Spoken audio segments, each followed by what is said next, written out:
The drum pad clicked against itself. A quiet, hollow knock, like someone tapping their fingers on an empty coffee cup.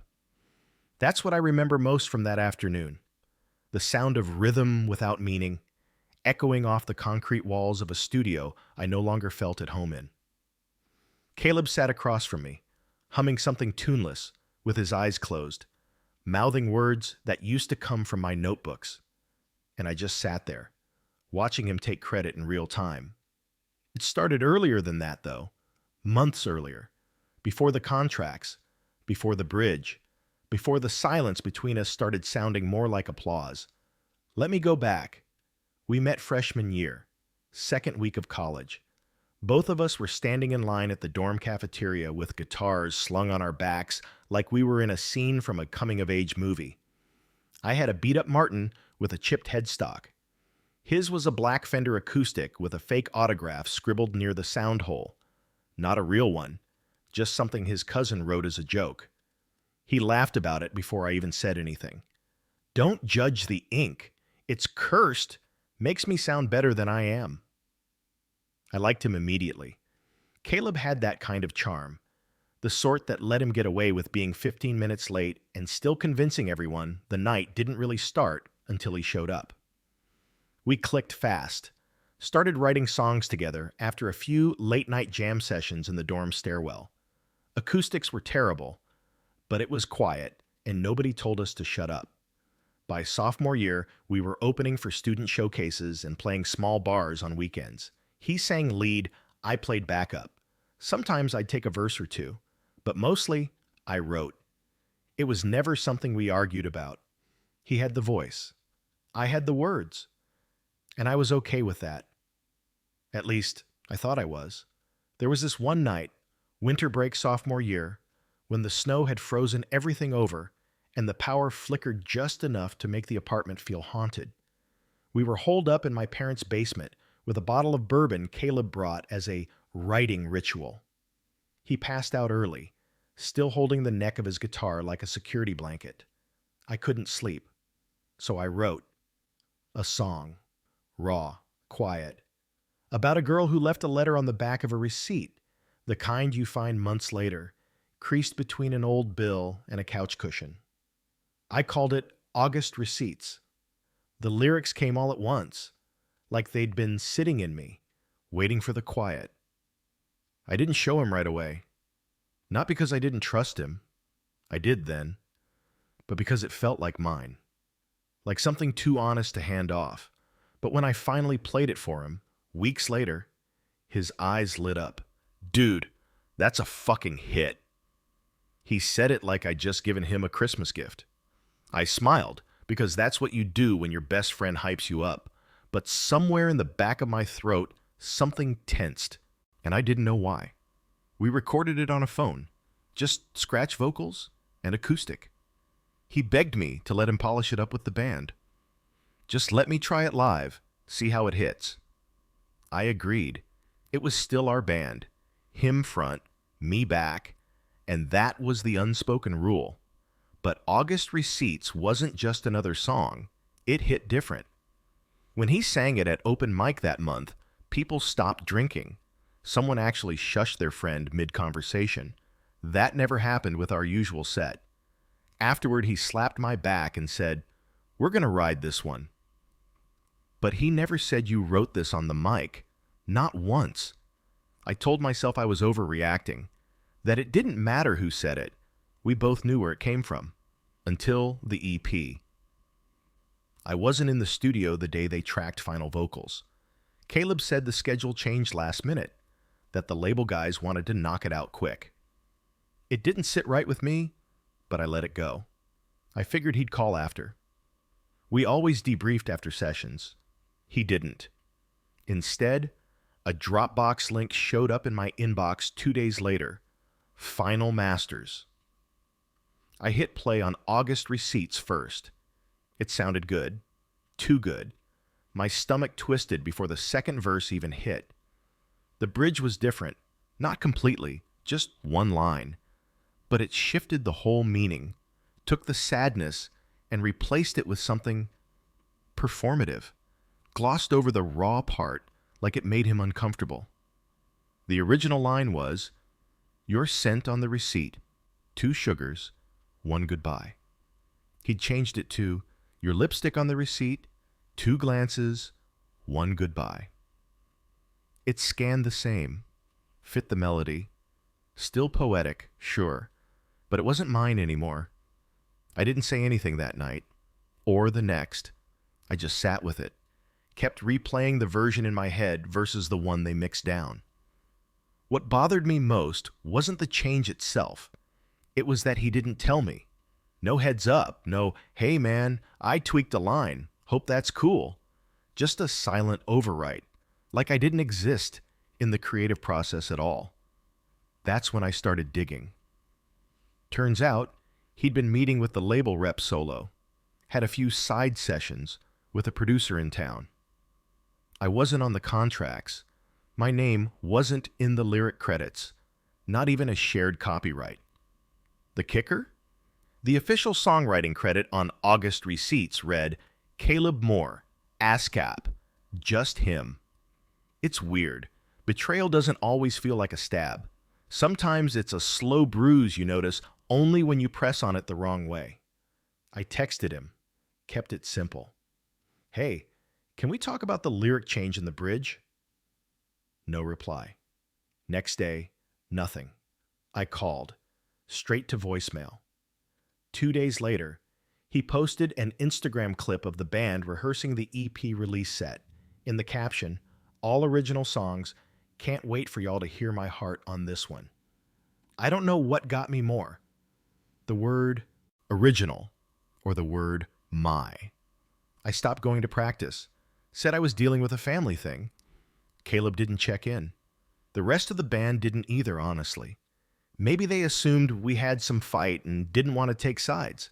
That was the loneliest part. Not the theft, the silence. I didn't listen to the rest of the EP until a week later. That's when I heard the new song, the one I definitely didn't write. Except, I kinda had. The chorus lifted entire phrases from a poem I wrote in college. One I shared with him during a late-night bus ride back from a gig in Nashville. I remember reading it out loud, drunk on diner coffee, while he pretended to play percussion on the seatbelt buckle. I never published it, never posted it, just a Google Doc shared between friends. Until now. I stared at the ceiling that night, headphones still on, wondering if I was being petty. If this was just what happened when friends tried to go pro together. Maybe I should have been more careful. Maybe I should have demanded contracts early. Maybe it was on me. Then I opened the lyric sheet he sent back in freshman year. The first one we ever co-wrote. And at the bottom, in sloppy Sharpie, "We always split the ink." See, guess that ink ran dry. And that's when I decided. I wouldn't fight him for the past. I'd write something for the future. Something that only he would think was his. Until the moment he didn't. The smell of coffee grounds always hit stronger around midnight. I don't know if it was the way they clung to the filter paper or how silence made everything sharper, but the scent felt heavier in the small corner kitchen of my apartment. I stood there, in gym shorts and a hoodie, arms crossed, staring at a blinking cursor on my laptop screen. 4 lines. That's all I had. 4 good lines, anyway. It wasn't much, but it was honest. The kind of honest that sat crooked in your chest. I wasn't trying to write a hit. I wasn't even trying to be clever. I was just trying to write something he couldn't fake. And maybe, quietly, something that would undo him, the way he'd unstitched me. It wasn't like I'd never written alone. I had whole notebooks full of half-finished verses, hooks that never found a home. But this was different. I wasn't writing for myself. Not this time. I was writing to be heard by him, and only him. I knew Caleb's style, his process, his ego. I knew how he liked to tweak things just enough to pretend they were his. So I built the song like a trap, left a thread he couldn't resist pulling. The idea was simple. I'd write a demo and leak it, just enough to get buzz, then wait. If he bit, if he claimed it, even subtly, I'd have him in a way that no legal document ever could. Because the bridge, the one I was building, it had a line that looked ordinary, but carried a weight only the two of us would understand back in, college. Before everything went glossy and complicated, we had this inside joke about bridges and songs. Caleb once said they were the diary entries you can't bear to keep private. I'd laughed, said that's why I liked writing them. Years later, that quote still rang in my ears. So I wrote the bridge first. Every line before and after it wrapped around that moment like branches around a wire. And the line? Even the sugar knew your goodbye wasn't sweet. It didn't mean much out of context, but if you knew August receipts, if you remembered the original lyric he replaced, it would feel familiar, too familiar, like deja vu with a dagger in it. I booked studio time under a fake artist name, Elwell. That was the name of the road my uncle's cabin was on, where I used to go write in the summers. No socials, no face, just a name, a song, and a clean upload to SoundCloud and Bandcamp with a Creative Commons attribution license. I wanted it public, traceable, and, most of all, tempting. I uploaded the track at 2 a.m. By 3, I had already sent a link to a local college radio DJ we used to gig with.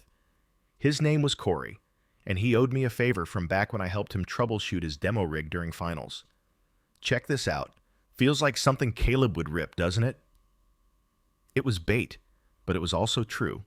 Corey played it 2 days later on his nighttime set, labeled as Mystery Indie Drop of the Week. The subreddit caught fire faster than I expected. Someone posted a side-by-side breakdown of my song and Caleb's old demos. Fans started speculating. I stayed silent. Just watched the buzz roll in. And then, sure enough, Caleb posted a vague tweet. Wild how some people think echoing your sound is a compliment. That was the crack I needed. What I didn't expect was the call. Not from Caleb, from Jax, our old bassist. We hadn't talked in over 6 months, not since I drifted from the group after the EP drop. He called out of the blue. "Hey man," he said, "I listened to that Elwell track. You wrote that, didn't you?" I didn't answer right away. I can tell. The way the second verse turns in on itself? That's you. It's always been you. I exhaled. Yeah, it's mine. He was quiet for a second. Then, so, you planning to blow this whole thing up? I hesitated. I don't want drama. I just want him to feel what it's like. Jack snorted. To what? Hear your own heartbeat in someone else's chest? Something like that. Turns out, Jax had left the band a month after me. Creative differences. Caleb had gone full solo. New management. New image. He was leaning into that tortured singer-songwriter persona. All denim jackets and black and white reels of him staring into the middle distance. But Jack still had access to the tour Dropbox. He offered something I hadn't asked for. A voice memo. Just listen, he said. He recorded this last week. It's a new song. I pressed play. It was my melody. Slower, pitched up, sung with just enough grit to make it feel like something real. And then the bridge hit. Even the sugar knew your goodbye wasn't sweet. My line. He'd taken it, word for word. I wish I could say I felt triumphant in that moment. I didn't. I felt sick. It's like when someone you loved kisses another person using the exact same words, the same tone, the same soft breath. Not just betrayal. Replication. He didn't just steal the lyric. He stole the intention. But now I had proof. Jax had emailed me the full session file. Metadata intact.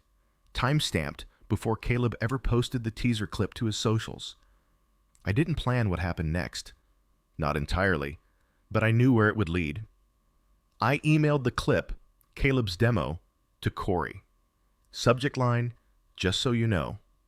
No name, no explanation, no demand. He uploaded it to his Reddit thread under a burner and titled it, Proof the Bridge Line Isn't His. That night, I stayed up reading the comments.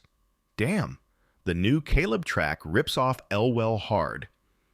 Crazy how the bridge is literally identical. Feels like someone's not writing his own heart anymore. This is plagiarism, no? Elwell equal real writer, period. Somewhere around 3:40 a.m., I got a text from Caleb. Just 2 words. You done? I stared at the screen for a long time before typing back. Not yet. He called. I didn't answer. Then he called again and again. I let them all ring out. Finally, he texted again. You don't get it. This industry's about momentum, about polish. Your stuff's raw, man. Unfinished. I just elevated it. That word, elevated, made my skin crawl. So I typed back, I gave you poetry. You gave it stage makeup. I left it at that. The next morning, I got an email from his manager. Standard boilerplate. We're prepared to offer songwriting credit and a nominal royalty percentage for the bridge if you agree to pull down the Elwell uploads and issue a statement clarifying the line was a collaborative effort. Collaborative. They wanted to buy my silence, rename it, pretend we held the pen together. I didn't reply.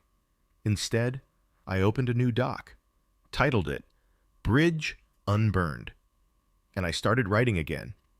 The guitar pick was still in my hoodie pocket from the night before. I kept rolling it between my fingers like a worry stone, the edges worn down from years of half-finished practice sessions. It wasn't even one of mine. Caleb had left it in my car after a campus coffee shop gig back in 2018. White Dunlop, tiny chip on the corner.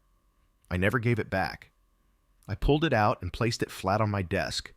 Watched the light catch on the smudge of Sharpie ink still clinging to one side. A barely visible C. I flipped it over, blank. Just like his apology. After the manager's offer, I stayed quiet. I didn't pull the uploads. Didn't issue a statement. I didn't reply at all. But I didn't escalate either. I wasn't chasing blood. I just wanted truth. And the truth had already started spreading on its own. August receipts started popping up on playlists labeled Uncredited Gems and Ghosted Writers. A few indie music blogs ran short articles, mostly speculation, comparing Elwell's track with Caleb's new demos. Some called it influence. Some called it theft. Most stayed vague.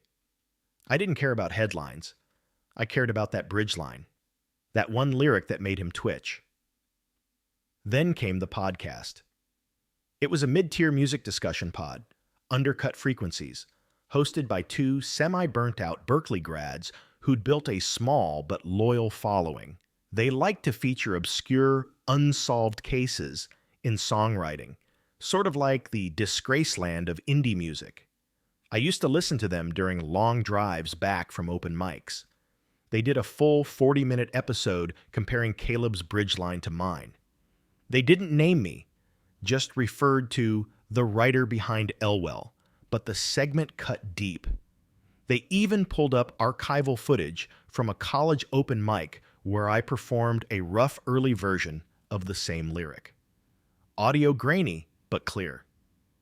At the end of the episode, one of the hosts said, "Whoever Elwell is, the guy wrote a better goodbye than Caleb ever will." The internet did the rest. A week passed, then 2. Caleb went dark on socials. He canceled a podcast interview, pushed the tour announcement back. His official Instagram changed bios, went from singer, songwriter, truth teller, heart voice, to just making music. The silence was louder than anything else he could have said. Jax texted me again around the same time. He'd been keeping tabs. He's spiraling a little, man. I didn't reply. Not saying he doesn't deserve it. Just, this is the first time he's getting told no. Another pause. Then, It's weird watching him go through what you went through in real time. That one stung. Because it was true. I kept writing. Not out of vengeance anymore. Out of rhythm, out of ritual.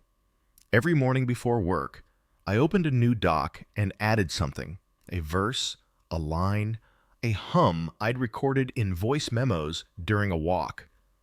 I wasn't trying to release anything. Not yet. I was just reclaiming the part of myself I'd given up to Caleb's spotlight.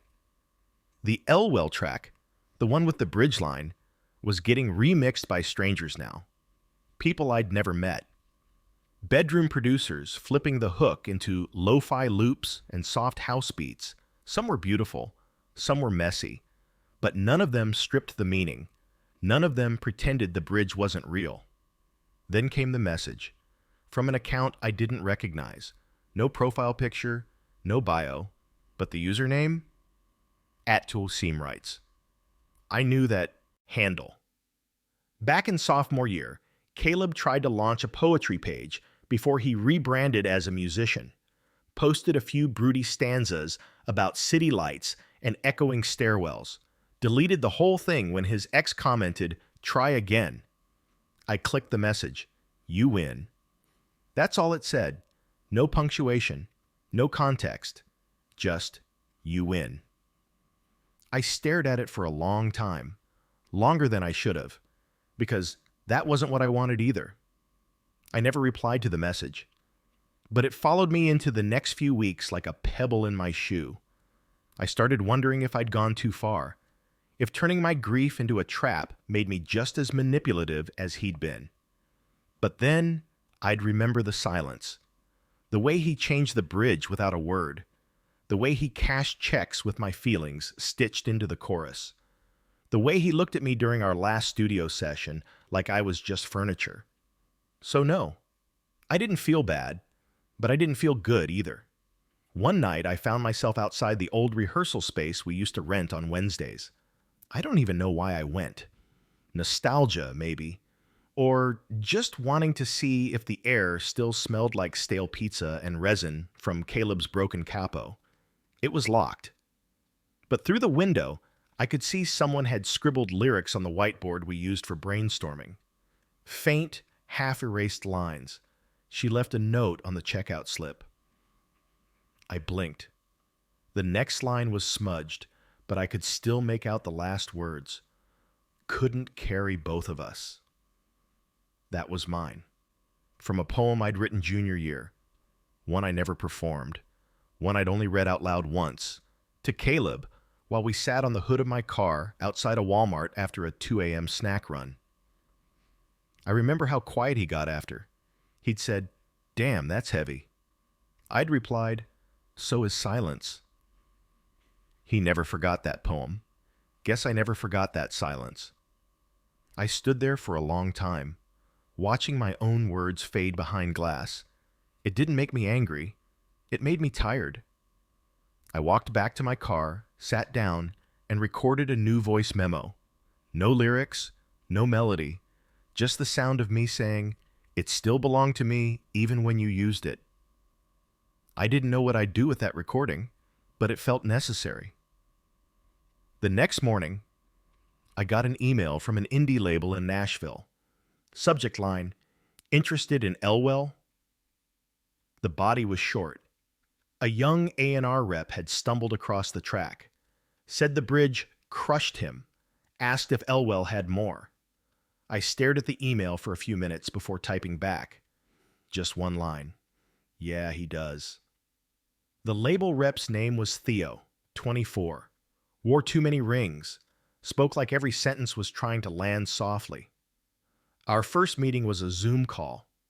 His backdrop was a bookshelf stacked with demo vinyl and a lava lamp flickering like a tired heartbeat. "You Elwell?" he asked. I nodded. I didn't correct him. He leaned in a little, almost like we were sharing a secret. I heard the bridge line before I saw the credits. It floored me. The phrasing. It's haunted. You write like you're remembering things that never happened. I didn't know how to respond to that, so I just said, "Thanks." Then he added, "You got more?" I did. The label wasn't huge. Independent, tight-knit. They didn't want a full album. Not yet. Just an EP. 4 or 5 songs. Acoustic first. Raw. Keep the bones visible, Theo said. I like that. They weren't trying to rebrand me. They weren't trying to remix the ache out of my verses. They just wanted the truth. The funny thing is, I hadn't written truth like that in years. Not since before Caleb started sanding my rough edges to fit his sound. So I gave myself a rule. No edits on first drafts. Every lyric had to come out ugly, bleeding, scared, or not at all. I started waking up early again. 5 a.m. guitar strings. Coffee before sunrise. Long walks with unfinished lines echoing in my AirPods through silent voice memos. By the second week, I had 6 songs. One of them was called Sugar Ain't Sweet. The recording sessions happened in a converted barn on the edge of town. Wood panel walls. Old radio gear stacked next to clean Newman mics. I brought my beat-up Martin. Same one Caleb and I used to busk with outside the bookstore near campus. The engineer was a woman named Devon. Quiet, sharp. She didn't talk much unless it was about tone.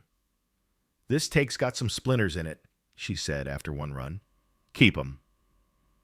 We recorded the entire EP in 3 days. Just vocals and guitar, bare bones, honest. The bridge on the last track, Sugar Ain't Sweet, ended with that same line. Even the sugar knew your goodbye wasn't sweet. But this time, I didn't bury it in metaphor. I sang it like a name. And on the final take, Devon didn't hit stop right away. She let the room ring out, let the silence sit there for 5, maybe 10 seconds. "Felt like closure," she said softly. I think she was right. The label dropped the EP on Bandcamp first, then Apple Music, then Spotify. No billboards, no press run, just a caption on their page. For anyone who's ever been overwritten. That was it. They credited me under Elwell. No face, no backstory, just a name and a line in the bridge that had become a kind of myth by now. And people listened. Not in the millions, but enough. Enough to fill a small theater on a rainy Tuesday night. I didn't plan to play live. It wasn't in the deal. But Theo nudged me. "Just one set," he said. "No cameras, no merch, just a room and a mic." So I said yes. They booked a converted church in East Nashville. Brick walls, exposed beams, wooden pews. I stepped on stage with nothing but my Martin and a stool. The crowd was quiet. No one shouted. No one filmed. When I introduced Sugar Ain't Sweet, I didn't explain it. I just said, "This one's for the line in the bridge." And I played. After the set, I stood by the back exit, sipping water from a paper cup. A few people nodded on their way out. One guy gave me a thumbs up and said, "That bridge cut me in half, man." Then, just as the place was emptying, someone else stepped in from the cold. Caleb.